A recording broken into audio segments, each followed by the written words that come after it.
Heat check. Basketball, college. Basketball, college. Oh, is that time already? Whoa. Welcome into the Heat Check Hangout, your number one source for all things basketball college. I'm your host, Brian Ralph, joined as always by my co-hosts Connor Hope and Riley Davis.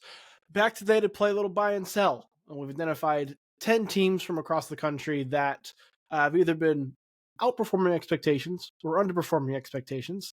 And we're trying to figure out if we buy them as long-term contenders or we sell them as ones who are not and are going to fade back to the pack. I think the fitting place to start, given the way that a certain fan base loves me and is going after Connor right now, is our beloved Rammies, the Colorado State Rams.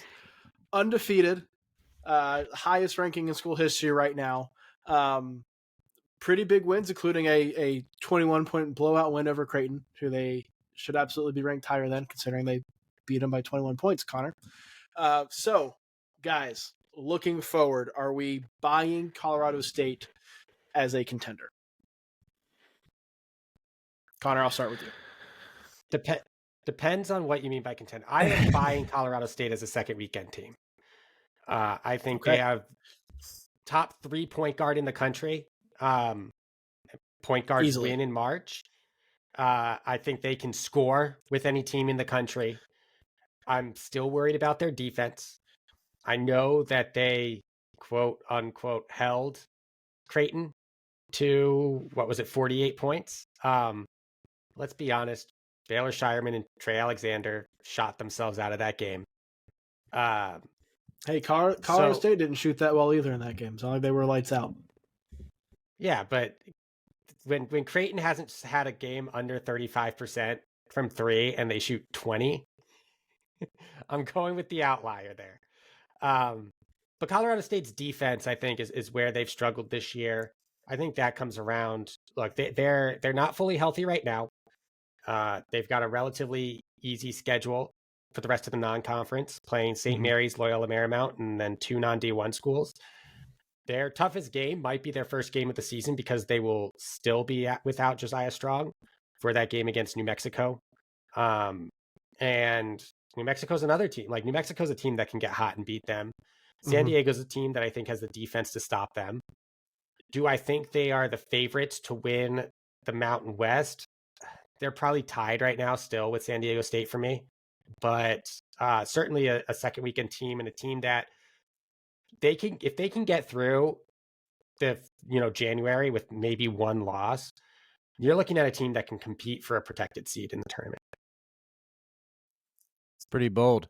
I would take them over San Diego State as the favorites right now. I prefer for my Mountain West favorite to not lose to Grand Canyon. I know Grand Canyon has a great student section, but like, come on, great team too. I know, great team, yeah. But when you make the national title game, you have expectations. There's a burden that comes with that, and I'm stripping you of your title as Mountain West favorites. If I know all about the burden that comes from making the national title game because my team sucked last year.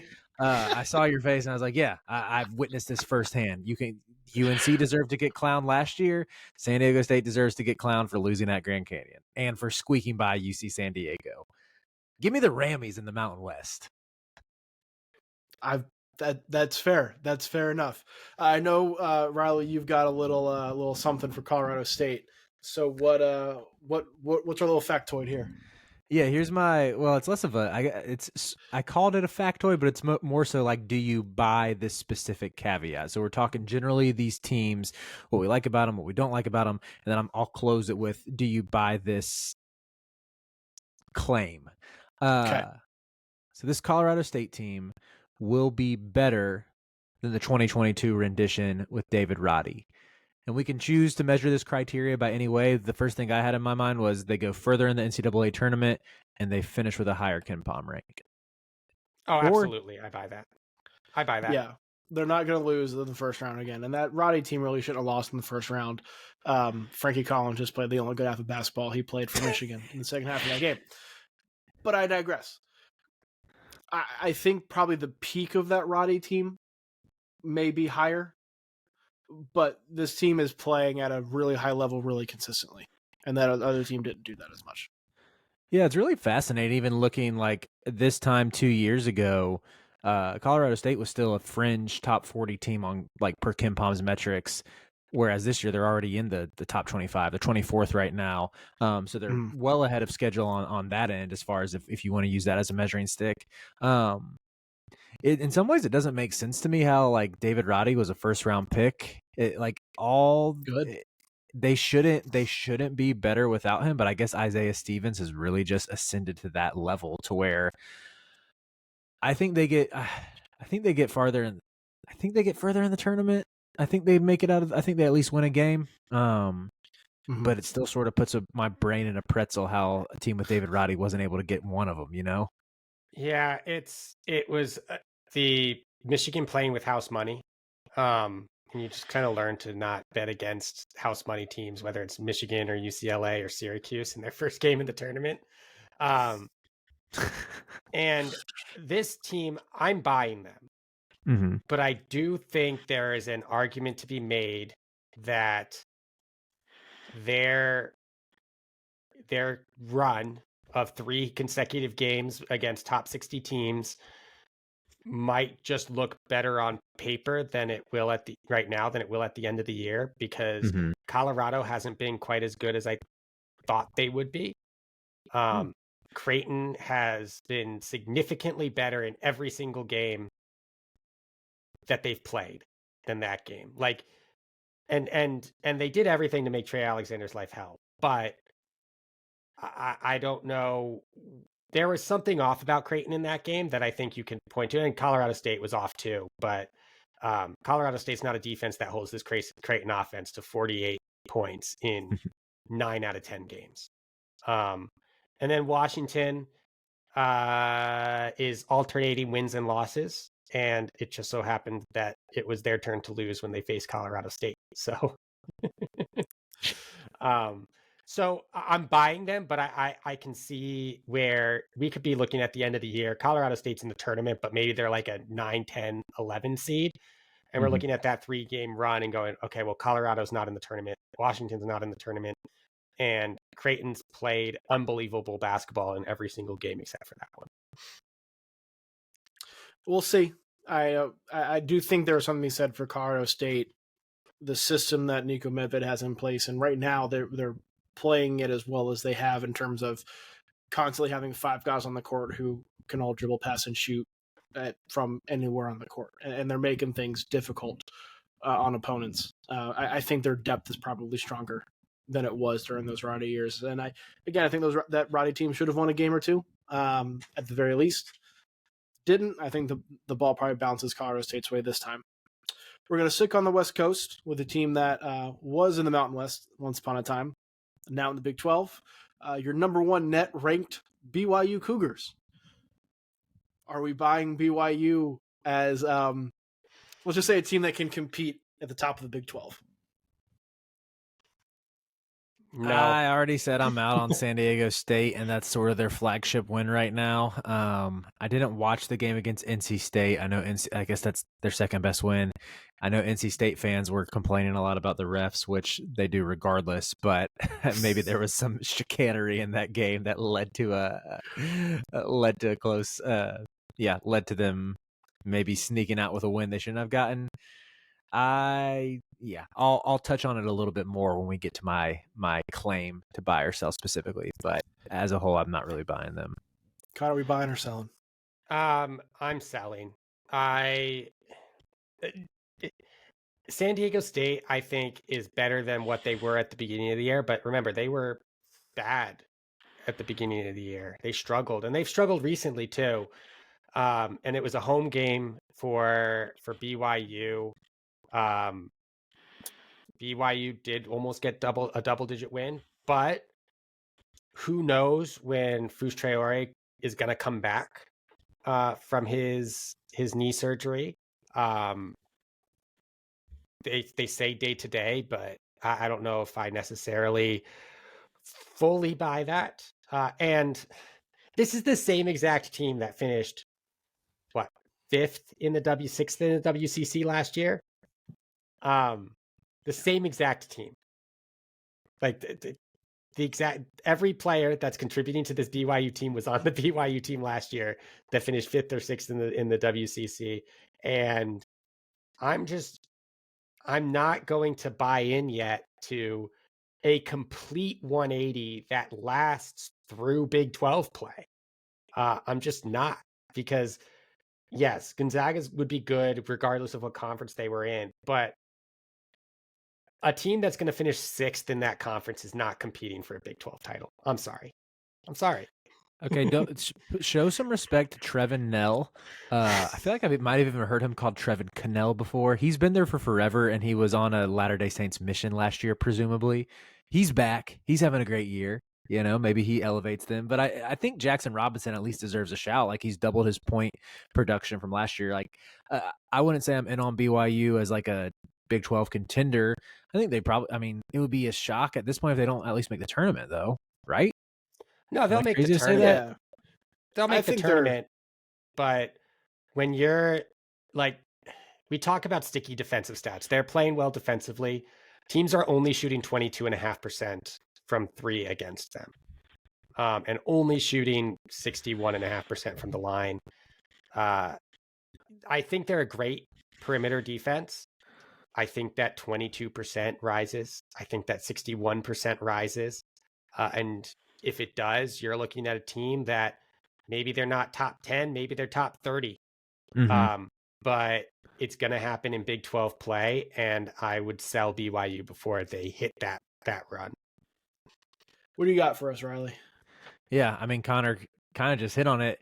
BYU is unranked come by January 15th, mid-January. They're out of the AP poll. I am 100% selling that, and I will tell you why. Oh, you wanted that. Okay, let's hear it. They play Utah this weekend. After that, they don't play a KenPom top 185 or KenPom top 190 team until January 6th when they host Cincinnati. And then you said January 15th, right? I'll extend it to the 6th. I'll extend it to there's not really a good way to do this. I'm looking at the schedule now. They have Iowa State, and I want the Cyclones. The bulk of their to knock them schedule out of the is poll. the bulk of their tough stuff is February and March. Like, there's a real chance they enter the new year undefeated, start Big 12 play. I think if things go well, right, 4-1 in Big 12 play, going into a January 23rd matchup at home against Houston. Like, I think that's in play. I think BYU is good enough to where they're not the number 1 team in the country. I don't think they're going to win the Big 12, but I think they could finish top 5 in the Big 12. Top 5 in the Big 12. Yeah. Yeah. I think this is going to be on the 15th, because if we're talking about the 15th, I think we are talking about a BYU team that has 1 or 2 losses, because I think it's a road game against Utah and an in-state rivalry. They could lose that game.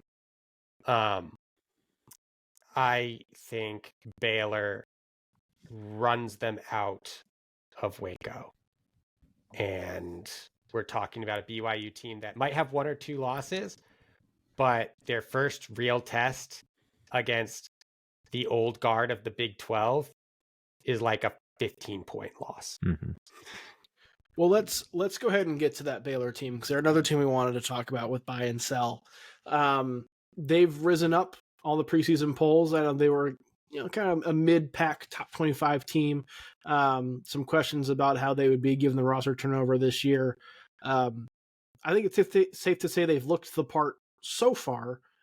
Do you buy or sell that continuing, that Baylor can compete with Kansas at the top of the Big 12 and potentially earn a 1 seed? I buy them 100% as a 1 seed. Or maybe I shouldn't say 100% as a 1 seed. 100% as a team that can get a 1 seed. Yeah. I'm very in on this group of guards. I think they're getting the peak version of Ray J. Dennis, which, like, huge shout out to Scott Drew from that. I mean, I know he has a bit of a track record that shows guards just have thrived there really for the past half decade. But I just thought Ray J. Dennis was kind of what he was at this point, and that was a middle of the pack Mountain West player and a good MAC player. And they're getting him to, like, he's running the offense well, making smart passes, making huge shots. I mean, he's shooting 48% from three this year, which is by far the highest of his career.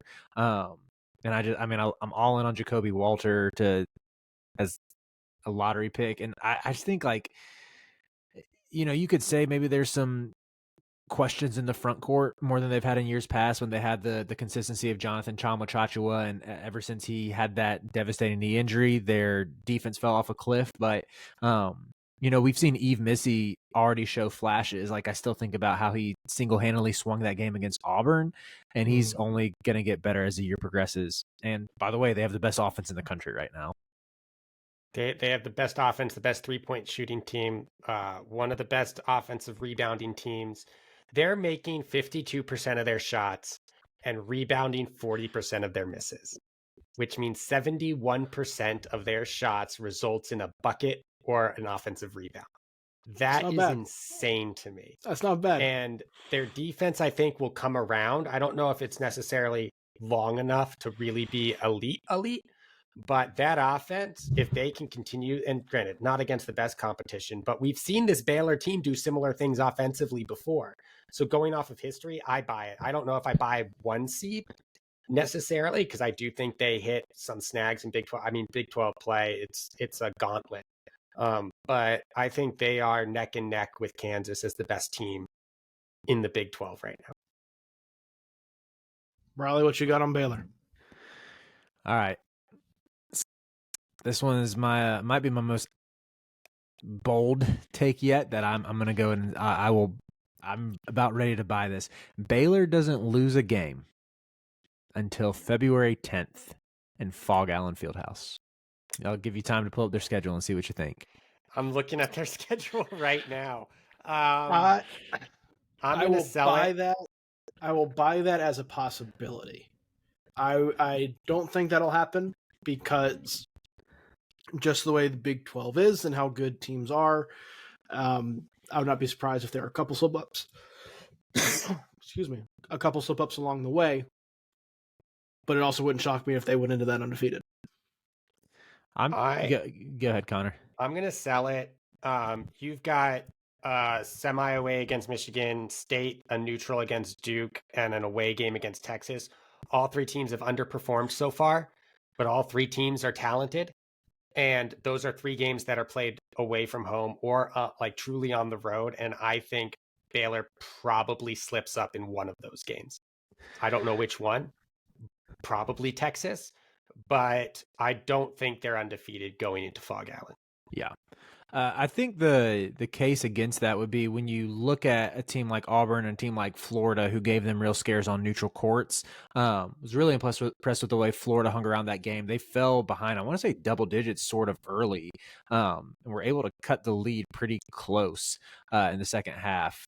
And maybe there's a formula where, you look at both Auburn and Florida have potential first-round pick type guards and Riley Kugel and Aiden Holloway, respectively, that got hot and were able to get going. Like Michigan State, maybe you get that type of game out of Tyson Walker. Duke, maybe. It's hard for me to see it with Duke, with Tyrese Proctor's health in question and just how erratic Caleb Foster and Jared McCain have been so far. I don't know. I just feel like even those, like that game against Michigan State is in Detroit, which is probably going to be 80% Michigan State fans. So that if they get past that, I really like their chances to make it to February 10th undefeated, just because those away games like Oklahoma State, bad. Kansas State, bad and have like 1.5 good players. Texas, like I know Texas is underwhelmed, and I picked Texas to go to the Final Four preseason, but Dylan Mitchell hasn't really made a leap. Like Tyrese Hunter hasn't grown too much more in consistency. Their bench is terrible. Like I don't know. I think I'd give it like a 65% chance. I'm buying it. So you want to talk about a stretch that starts that February 10th game at Fog Allen?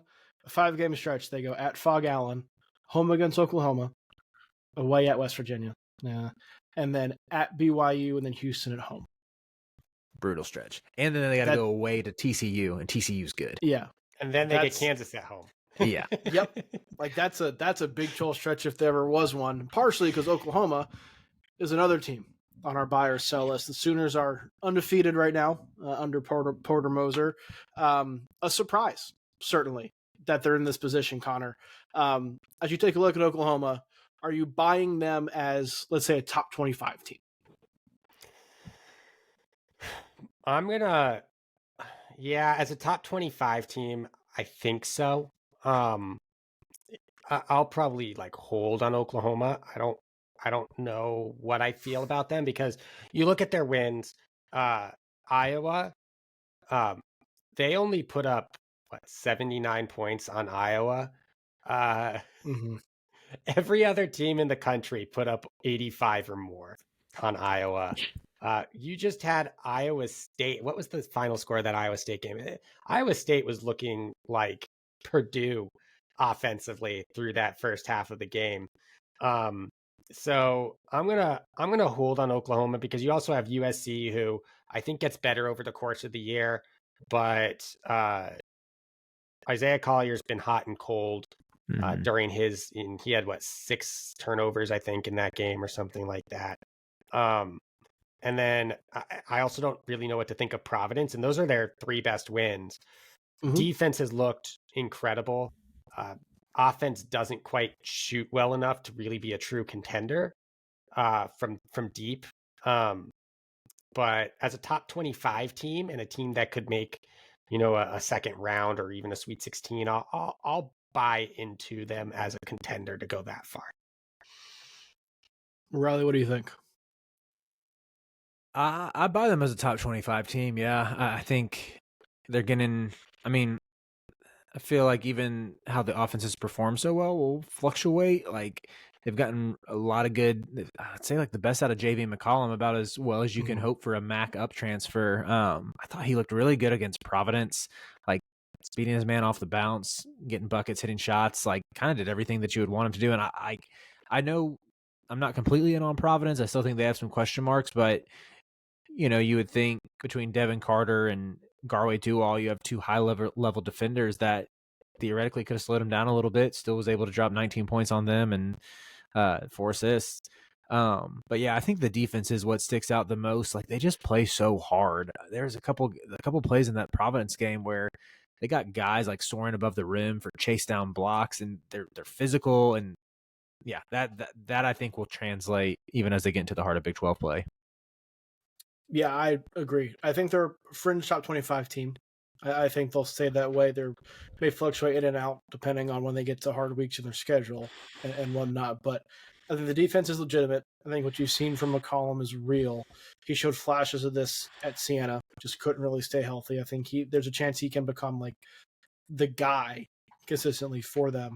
And Porter Moser's an excellent coach, right? We've seen that time and time again. So I think this is real. I don't expect much more than this from them, but I do think this is real. Riley, what are we looking at here for the Sooners? Sooners finished top 4 in the Big 12. Buy or sell? Sell. Yeah, and that's I think kind Oklahoma's of a very good team, but you got to get past Kansas, Baylor, Houston, and then hope that Texas continues to be a train wreck. Hope BYU falls off. Hope Cincinnati, who's also undefeated, falls off. Hope Iowa State can stay, right, poor on offense and not. They've scored over 90 in their last 2 games, I think. So hope TCU doesn't figure it out. Like there's a lot. You're automatically fighting for 4th in the Big 12, I think, with Houston, Baylor, and Kansas up there. And so you got to have everything break right. And I don't know if Oklahoma has the margin for error. Well said. Who we got next? Those are all the Big 12 teams I had. So let's go to the Big 10. And I think the team that is perhaps the ultimate buy or sell team this entire season. The Purdue Boilermakers. Connor, are we buying Purdue as a Final Four national championship team? Yes. Assuming. Because they have one archetype of team that I think can beat them. And there's not a ton of teams that fit this archetype. Marquette and Northwestern happen to be two of those teams. They went 1-1 against those teams. It's a team that can turn you over at a high rate and has an elite guard. And the other teams you're looking at, Arizona, Kentucky, eventually probably. And those are the two off the top of my head that I can think of. In Big Ten play, outside of Northwestern, there's not a ton of teams that do that. And in the tournament, I feel like what you've seen from this backcourt and from the wings is much more confidence than they showed against Fairleigh Dickinson. Much more confidence to shoot. This isn't a Zach Edey problem. It never was. You watch that Fairleigh Dickinson game, they were getting wide open shots and passing the ball. And I don't think this Purdue team, especially not with Lance Jones, is going to do that. Lance Jones could shoot them out of the tournament. But I do think this team is much more confident in the backcourt with those sophomore guards, with Lance Jones, with Mason Gillis's ability to play the high-low with Zach Edey, that I am buying this team as a Final Four team, with the caveat that they might hit one of those teams, a Marquette probably, because I think Arizona's a 1 seed. Marquette might be a 1 seed too. But, if they hit a Kentucky and Kentucky's hit a stride, they could lose. But this is a Purdue team that I'm buying into. I still think at their peak, this Purdue team is the best team in the country. And because of that, I'm buying them as a Final Four team. They would be my pick to win the national championship. I felt that since I watched their first game in Maui. And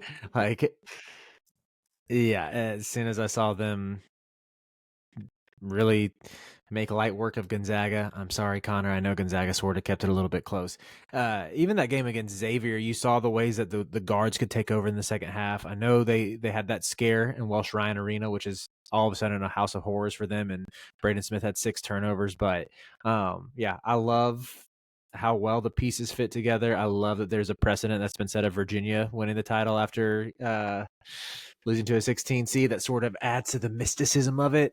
And it seems like they're just dialed in on that goal. And it's by no means does that mean it's Purdue versus the field. They're I'd say they're two other, I'd put both UConn and Arizona as the two favorites alongside them that feel the most realistic. But yeah, if I had to pick today, I'd say they're winning the title. Can I play devil's advocate real quick before we get to Riley's? Because I agree that I think Purdue is a legitimate Final Four contender. Like the way they are constructed with Zach Edey, who is the most unstoppable force in college basketball, things should play out in a way that allows them to get to a Final Four if they play to the level that they play at from time to time, right? Like that should be in the cards for this Purdue team.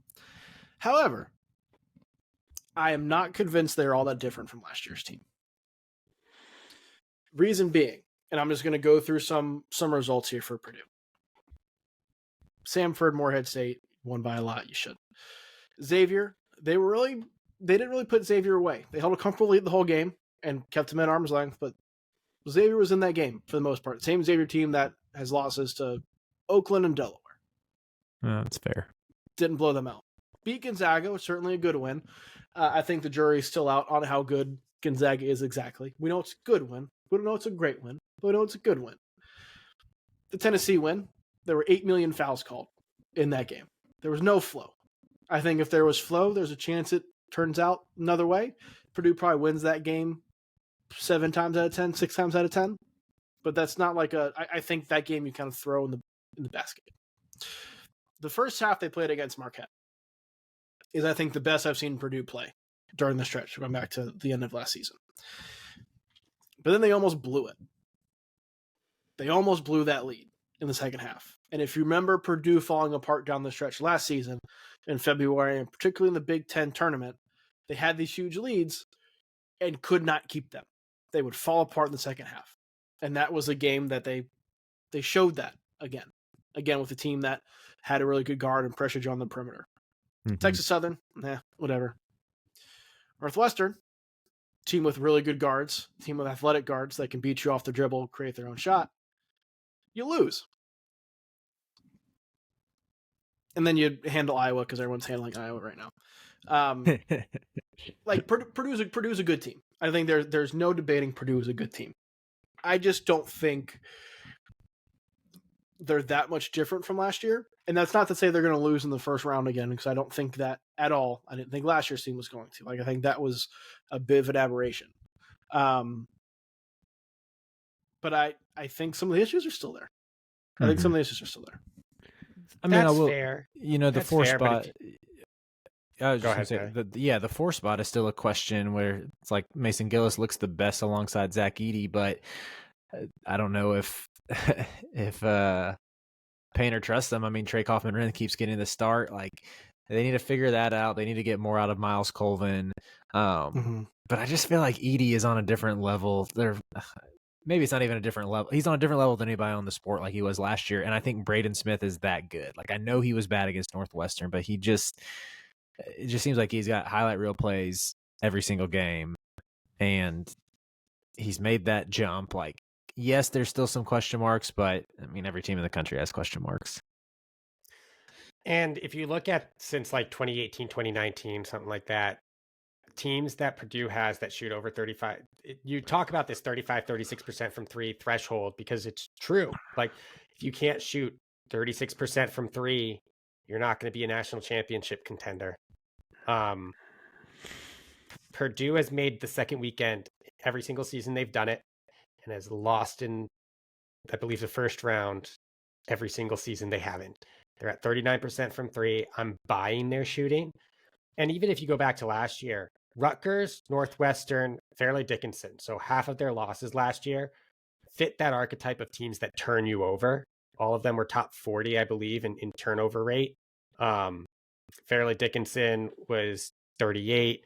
I think Rutgers was 25, and the Northwestern, again, was similar to what they are this year. They like to turn you over. They have Boo Buie, who's one of the best guards in the country. So there is an they are, to me, they have the highest ceiling, but of those teams at the top, they have the clearest weakness. And so they're a team that I think is a Final Four team because they got out to a huge. I thought personally Marquette was going to beat them by 2 scores in that game, and the second half showed why. But I just don't think you're going to see a Purdue team that shoots or doesn't shoot its way out of a game this season. Riley, what we have on Purdue? All right, this one is player specific. Lance Jones shoots 35% or better from 3 the whole year. He's at 36% right now, but we know he gets a little out of pocket. So, is that going to continue? Is he destined for a slump? I think 35 is a good number. Yeah, I think 35 is a good number. I'm gonna sell it because he's only done it once in his career. I think he's probably closer to 34%. But real tight there. I'll sell it. I'll sell it just to play devil's advocate because I don't think that I think there's going to be enough down games that it falls below that. But I think he's going to have games where he shoots like 70% from 3 because he can get on some of those heaters sometimes. Dang, this man has had some like Caleb Love type numbers from 3 throughout his career. 65 makes, but at 26.7% last year. Like, I love the confidence. I think he's fun to watch. Like, if I was a Purdue fan, I feel like I'd love him just because he's a bulldog too on defense. But can we talk about the fact that Lance Jones and Marcus Domask were on this SIU team last year that, like, I don't know, was the 4th, 5th best team in the Missouri Valley? Yeah, that might be a coaching situation we need to investigate. Indictment, if you will. Yeah. Yep. Brian Mullins, man, come on. I had no idea who their coach was. Just let's transition then to Illinois, because I think they put a stamp on themselves with their victory over Florida Atlantic on Tuesday in Madison Square Garden. Played Marquette pretty well. That's really the only other test they've had this season. Are you buying Illinois as a top 15 team and the second best team in the Big Ten? I'm almost there. Okay. You mentioned Marquette. They kept it within 7. They went into Jersey Mike's and won by damn near 20. Mhm. And I know Rutgers isn't great, but Rutgers at home historically has been fantastic. Yeah. So I said I was waiting on the 2 games, Florida Atlantic, Tennessee, to rank Illinois. They're ranked for me now. I think probably in the top 20. But season long, I have the same questions about their point guard play that I've had all year Mhm. still. And I don't think we're going to see Domask do what he did against Florida Atlantic often enough to be a top 15 team. Are they the second best team in the Big 10? I'm actually more willing to buy that than I am to buy Illinois as a top 15 team. Riley, I'm what do willing you to think? buy. Yeah, I'm willing to buy both. I think they're able to get enough production from their set of wings. I've said this before. It's such a benefit to have multiple wings who are between 6'6" to 6'7", 6'8", who can go get you a bucket. They're just like, there's a reason why not many teams have them, because most of them are in the NBA already. Like Terrence Shannon would have been a draft pick had he left, and they got him. They're getting production out of Domas. Like Ty Rodgers is not really going to get you any buckets, but he fits into his role, plays super hard. Like Luke Goody hasn't missed from 3 all season, basically. So they have that going for offense, even amid not having a point guard. But the defense is so good. Like you look at the numbers of, both from effective field goal percentage and 2-point percentage, like the numbers you tend to look to that are the most sustainable. And yeah, you attribute that to the length that they've been able to accumulate, and even Underwood's track record of getting teams to play well defensively. I think they're a top 15 team, and I would say pretty easily the second best team in the Big Ten. My only worry about Illinois is for players that have shot, a significant amount of 3-pointers. They have 2 that are over 26% from 3 on the season. And do they have enough shooters to consistently be good enough offensively in these battles that they're going to have in the Big Ten? I don't know. If Domas can continue to ride high scoring points, I don't think it matters. But like right now, it's Terrence Shannon at 43% or 45%, which is by far his best percentage of his career. If that continues, you mentioned Luke Goody. He's an elite shooter, always has been. And then Domask is not shooting as well as he had on his career. So if he can pull that up, sure, I think they can be borderline top 15. But that's my biggest concern is, they have 2 guys you can rely upon to shoot the ball. And I think if that continues, you might see defenses start to sag a little bit, dare them to shoot. And I don't know how that's going to work out for them. Riley, what's our question on the Illini? Marcus Domask, Illinois' second best player. Sell. I think I sell it too. Yeah, I think he can I'm be gonna on sell certain it. nights. Yeah, I'm going to sell it. I think he has the second highest ceiling offensively on the team, but I think there are players on this roster that are probably better. Like I think Quincy Guerrier is a better defender than Domask. And so while he gives up some offense, maybe, I think 2-way Guerrier on the floor is more important than Domask on the floor. I think it ends up being Coleman Hawkins. I know he hasn't been good to start the year. He wasn't healthy, missed a couple games, but just the versatility sort of shine. I think it'll eventually win out to where you'll see his impact. Both, again, a 2-way player will. Well, now that I'm talking about it, I'm like, is it that far-fetched to say Domask will be the second best player? Because Coleman's That's sort why of I was been hesitant. I don't think it's like, that far-fetched. I'm trying. I think Yeah, go ahead, Yeah, Connor. Sorry. I don't think it's that far fetched. Because I'm I trying think to. you have to stretch defensive players to Mhm. find someone better than him. Yeah, I'm trying to talk myself into Coleman, but like he's still sort of the same guy he's been his whole career, where he can make some threes, block some shots, make some good passes, be like a good like second or third playmaker from the front court. But maybe Domask is able to build off of this performance and become like a consistent 15-point per game scorer. And you say that's about as good of a second banana as you can find to Terrence Shannon.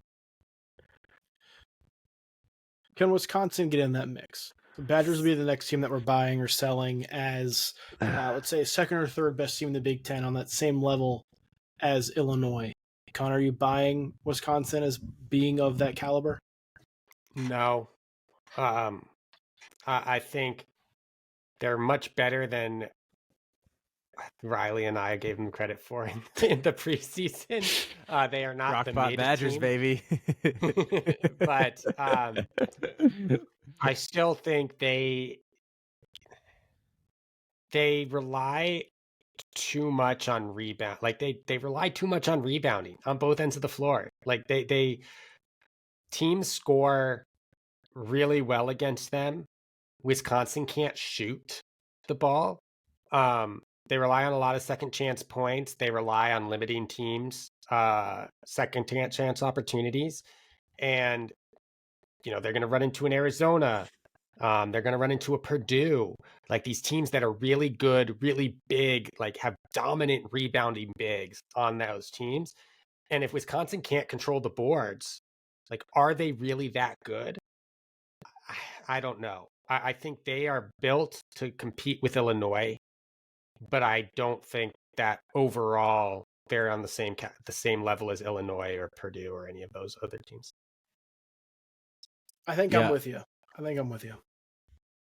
It seems like they're playing a little bit above their head right now, and I know they've been really good since losing to Tennessee and Providence. Just absolutely annihilating Virginia, making it look like they didn't even. It looked like Virginia belonged in the Sun Belt, and then getting that huge win against Marquette. But I also feel like they always have Marquette's number. Like it do. seems like they beat them more often than not. Klesbit had a red hot first half, and then they just kind of maintained the rest of the way. You give them credit, particularly defensively, for the way they did that, but right. Hot shooting night happens. I think I would be more in on this Wisconsin team if like Klesmit would just have like adult facial hair instead of the goatee that looks like what you try to grow when you're 14 or 15 because you notice facial hair for the first time. That really skews my view of this team, man. What do you have for us on Wisconsin? Is it their ability to grow facial hair? No, it's that they make their first Sweet 16 since 2017 when they lost to Chris Chiozza on that like half-court floater, basically. That run of teams Wisconsin had pros and all Big Ten caliber guys. This Wisconsin team is full of good college players. I don't see a great college player on this team. That's well said, Ralph. I kind of want to buy just to be a contrarian because, like, in this like post-COVID fifth-year world, we see way more parity, and it seems like sure, why not? Will there be some stuff that breaks Wisconsin's way, and they get to the second weekend? They're gonna run into a team in one of their first two games that gets hot, I think. Wisconsin has played 9 games. They have one player who's made double-digit threes, and that is 33%. Max Klesmit is 12 of 36. Okay, AJ Storr has 10 made threes at 29%. Sorry. Watch what you say about AJ. What was the percentage again? 29%. And he doesn't have childish facial hair, so give him an extra 2% just to elevate him above his peers. Interesting. Yeah, I don't know how I feel about Wisconsin. Where are we going next, Ralph? What team we want to I talk don't know how I feel next? about Kentucky either. I hate watching that team, man. Okay, Kentucky. Let's talk about a fun that's team. The thing. They're in buy and sell because their highs are incredible. Right. I think we saw what they can do for a majority of the game against Kansas. Saw the ass whooping they absolutely laid on Miami. And then they go out and they lose to UNC Wilmington. And they've struggled in some of the other games at times, to be expected with a young team to a certain extent. But Riley, I'll start with you since you have very strong feelings on Kentucky. Are you buying or selling them as the favorite in the SEC? I'm buying them as national championship contenders. Hey, there you go. I got to think about if I'd say they're the favorite in the SEC, though. I just think that, like, Tennessee feels safer to win the SEC. I know they've been struggling, but just with the floor their defense gives them, like, maybe I'd still say Tennessee's a slight favorite in the SEC, but I definitely buy Kentucky's March potential more, just as those freshmen get better. And, like, I don't know, I want to see Rob Dillingham have that moment in the tournament where he has another, like, 12-point 2-minute stretch. The spurt ability, if you will, is so fun for this Kentucky team. I love Shouts the way to they Clark move Kellogg. the ball. Trey Mitchell has been a godsend in that regard. Like, they're top 30 in the country in assist rate right now. Yeah, which it's so crazy that, like, even going into the season, the knocks on both Wagner and Dillingham were like, they don't pass. Why would Antonio Reeves want to go back there? He's never going to get a shot up. Meanwhile, Dillingham is top 20 in the country personally for assist rate. Like, I had no idea he had that in his game. I thought he was just going to be like an undersized volume scorer who shot them out of games, but I mean, he's a pro. Mm-hmm. Connor? Yeah, I mean, what did I say before the season? I think I said the SEC does not finish with a team inside. It's either the top 10 or the top 15. They don't have a team inside the top 15 this week, but I buy Kentucky as the favorite to win. Okay. Because the minute I bought into Tennessee, they had probably their worst defensive performance since Rick Barnes took over. And we'll talk about North Carolina, because credit to North Carolina. I mean, maybe they just win against an elite offense. Sorry. It's not that Tennessee did wrong. It's just that Carolina's one of the 5 best offenses in the country, Connor. Tennessee is 1-3 against top 20 teams, and we've already talked about their win being against a team that's playing a bit above their weight class right now. So I like Kentucky as we get into mid-January, into February, to really come around as their freshman big man Bradshaw comes around with his health. I think Aaron Bradshaw gives them a piece that they were missing. And as we get into SEC play, Kentucky will continue to build itself into, I think Kentucky's a top 10 team. So I'm changing. Like, I don't think I was right to say that the SEC wouldn't have a top 10 team. But I think it's Kentucky, not Tennessee, that will be that top 10 team. Riley, what do you have for us on Kentucky? Rob Dillingham, first team All SEC. Because remember, they put like 10 guys on that team anyway. Does he make the cut, or is it too spread out with the scoring for this team? So are we going 10 guys or traditional, like, top 5? Let's have a happy medium and say 7. Because I think how many guys are on the first team All SEC? It is like, I want to say it is 7 or 8. No, it's not all the way to 10. It's like 9. It's like a weird, like they just vote, and wherever they see a cutoff, it changes every year. Oh, gotcha. I think I'm going to sell, because I think Reed Shepherd is going to get a lot of first team votes. And I think there are other guys on that team who will get a lot of votes too that may have gone to Dillingham otherwise. But Reed Shepherd is the story, right? And with how well he's playing in and of himself, he's going to be the media darling, you know. Dillingham's going to be an All SEC player, but I'm going to say second team right now. And I'm also going to say that the 2 seniors might also get like a bit of a senior push in Antonio Reeves and Trey Mitchell. Like, if they can continue to play and score at the level they are, rebound at the level they are, I think they will get their seniors on a team that won or was top 2 in the conference standings. They were one of them at least is going to be one of the top 2 scorers on this team. And so I think they get the nod over Dillingham probably in that situation. Yeah. What's crazy is Kentucky has 6 guys averaging double digits right now.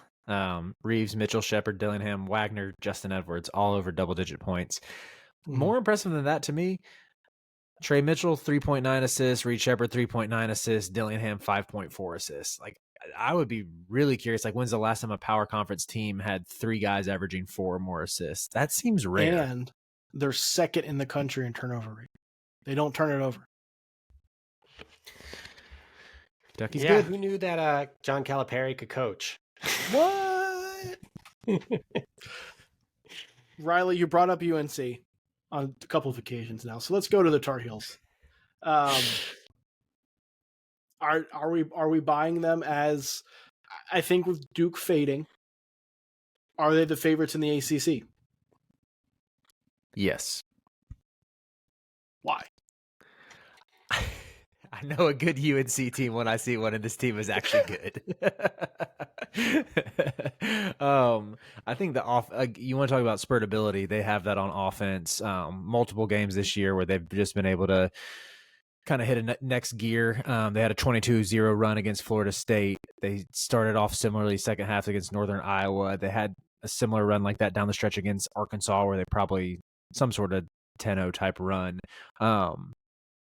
Ball movement's been great. Armando Bacot's passing the ball better than he ever has in his career. He's making plays off the short roll. He's passing better out of double teams. Elliot Cadeau has just had such a positive effect when it comes to sharing the ball. They're literally getting the best possible version of Harrison Ingram you could ask for. And I feel like Cadeau, I mean, his stats won't blow you away, but he has 1 to 2 flashy plays a game that get headlines. Ingram, like, no one expected him to shoot like this and just be the energizer. It's like those two dudes are playing so well that when RJ Davis chips in 30 points, it's like, oh yeah, of course RJ does that because that's what he's supposed to do. When it's like, no, wait, he's actually had over 25 points like UNC's last 5 games, which is special. Connor? Yeah, I think they're the favorite. They have so many weapons and they're playing so well together that in a way that you haven't really seen from Duke. I don't think Virginia has the weapons to really challenge them for a regular season championship. I think we're going to talk about Clemson later. I don't think Clemson's challenging UNC for a championship. So, no, I like UNC. I want to point out, and this is just because I know Riley wants to kill me. UNC has played 5 straight top 100 teams. They have scored over 80 points in regulation twice. Cormac Ryan has not been the starter in 2 of those 5 games. Guess which ones, Riley? The ones they scored over 80 points in regulation. Yes.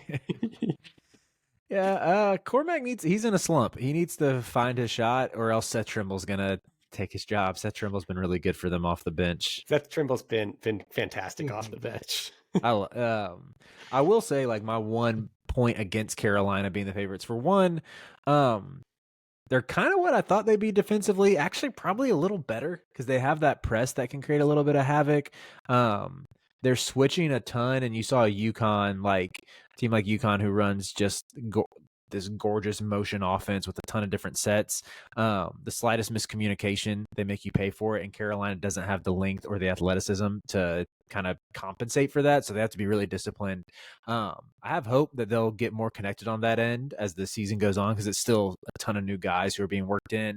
But aside from the defense, there really isn't like they really need a seventh and eighth guy to emerge. You have the starting 5, and I'm including Cormac in that because I think hopefully he breaks out of the shooting slump. Seth is the 6th man. Zayden High, Jalen Washington have both had, well, I mean, I think Zayden High, he hasn't really had like a moment yet, but his energy and his motor are insane. Like, he's always going to just like play as hard as he can whenever he's on the court. Washington's had some real flashes offensively. He's just a liability on defense. Jalen Withers has sort of been a disaster. I don't want to pile on the kid, but like, he did play for a 4-win team last year. I think it's got to be some combination of like Zayden High Jalen Washington, maybe some James Okonkwo sprinkled in, and like Paxson Wojcik being at least able to hit open shots and make entry passes to Armando. If they could get a solid 8-man rotation, I'd be feeling really, really good. Well, what do you have for us on them? UNC is a top 4 seed in the NCAA tournament this year. I'm going to buy that. I'm going to buy that. I think it'll probably be a 4 seed, but I do think they are the best team in the ACC, certainly playing like it right now. And the best team in the ACC is going to get a top 4 seed, even if they don't deserve it. But because they're the best team in the ACC, they're going to get a top 4 seed. Okay, not saying that UNC would not deserve it. I don't. You have to add that even if they don't deserve it. Caveat. I'm not saying UNC wouldn't deserve it. I just mean like they're going to throw any power conference champ lead team in the as a top 4 seed because that's just what the committee does. Yeah, I think they have two really big tests coming up, and if they can beat Kentucky, then I think they have like an inside track to a top 4 seed. I'm with you. Because I think they beat Oklahoma. But if they can beat Kentucky, I think they do well enough in the ACC where it's clear they should be a top 4 seed. If they lose to Kentucky, I still think they're a top 4 seed, but I think that Kentucky win will really help to sway their resume one way or another at the end of the year. If they beat both Kentucky and Oklahoma, I'm going to be pretty unbearable throughout Christmas into the new year, just so y'all know. I'm going to be talking a lot. Okay. Just for them to lose to Charleston Southern, right? That would be very UNC. And They're not, Hubert dude. Davis. Charleston Southern's so bad. Come on. Don't tempt me to start going off on my Big South teams from the Almanac. Charleston Southern is awful. If anything, we know they're losing at Pitt. They're going to beat Kentucky, beat Oklahoma, beat Charleston Southern, and then they're going to lose at Pitt. It's written in the stars. But it'll be fine. Let's close with the other ACC team we brought up in Clemson. Undefeated team, big win over South Carolina on Wednesday night. Recording this on a Thursday. The Tigers, with Duke struggling, might be the biggest threat to UNC. The buy or sell for them, are they a top 25 team? I think I ranked them 15th this past week in our heat check poll, so that's where I stand. All right. I don't remember if I ranked Clemson. They would have been close to that cut line for me. I just don't know how good like their big wins actually are, and that's the issue. Did I rank Clemson? I did. I ranked them 24th. So count me in as a buyer. But Alabama, we've seen, has struggled. Yes. They got beat by Ohio State, and they lost to Clemson at home. Oregon, I don't necessarily think that. I mean, that win's good for Alabama, but it's not necessarily the greatest, considering Oregon's relative struggles. Boise State is 5th or 6th best in the Mountain West, I think, probably right now. South Carolina, like, okay. Elite team. Elite win. Yes, Brian. And then Pitt has lost every game it's played against top 100 teams. And yes, they beat West Virginia, but West Virginia is a disaster. They beat Oregon State, but it's Oregon State. Like, I'm going to hold on Clemson as a top 25 team until I see, again, their next 2 games, TCU and Memphis. And even if they go like 1-2, as long as they look good in both of those games, then I'll be more willing to buy it. Because I do think that TCU and Memphis, outside of Alabama, are better than any team that Clemson has played so far. Riley? Yeah, I'd buy them. Say what you will about Alabama. They beat them in Tuscaloosa, and they kind of ran away with it at the end. Mainly why I'm in on them, same reason why I've been in on them since the preseason. They have the best big man in the ACC. It's not Kyle Filipowski. It's not Norshad Omier. It's not Armando Bacot. It is PJ Hall. He is ascended to another level where he is a menace on both ends of the court. He's scoring over 20 points per game, does it all for this team. And I also like he is going to give Clemson a chance to win every night based on his impact on both ends. But they have good complementary pieces around him. Chase Hunter is really good. One of the unheralded guards in the country. They have good size. They're relentless on the glass. Ian Shefflin has had like a little mini leap, is just like a perfect glue guy who you can pair next to PJ Hawk and hit a couple threes. Joe Girard has like sneakily been really good. He's been awesome. I think they've done a good job masking his deficiencies, and he's shooting 46% from three. I really like the makeup. Brownell did a great job constructing this roster. And again, like I know he's not the greatest coach in the world, but he's got enough of a floor that you sort of trust him. What do you got for us on Clemson?